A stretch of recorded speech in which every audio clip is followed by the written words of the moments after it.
નમસ્કાર મિત્રો, વિશ્વના નકશા પર એક નાનકડો દેશ પણ છેલ્લા ઘણા સમયથી તે આખી દુનિયાની ચર્ચાનું કેન્દ્ર બન્યો છે। આપણે વાત કરી રહ્યા છીએ ઇઝરાયેલ અને પેલેસ્ટાઇન વચ્ચેના સંઘર્ષની।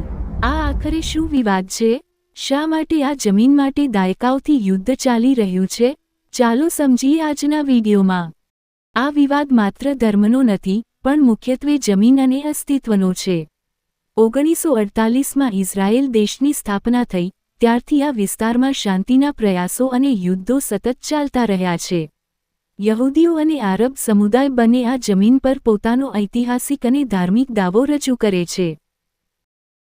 7 ઓક્ટોબર 2023ની ઘટના બાદ આ સંઘર્ષે એક નવું અને ભયાનક સ્વરૂપ લીધું છે। હમાસના હુમલા અને તેના જવાબમાં ઇઝરાયેલની સૈન્ય કાર્યવાહીને કારણે હજારો નિર્દોષ લોકોએ જીવ ગુમાવ્યા છે।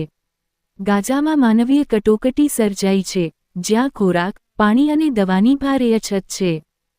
યુદ્ધ ગમે તેનું હોય, નુકસાન હંમેશા માનવતાનું થાય છે। આ વિવાદનો કાયમી ઉકેલ શું હોઈ શકે? શું ટુ સ્ટેટ સોલ્યુશન શક્ય છે?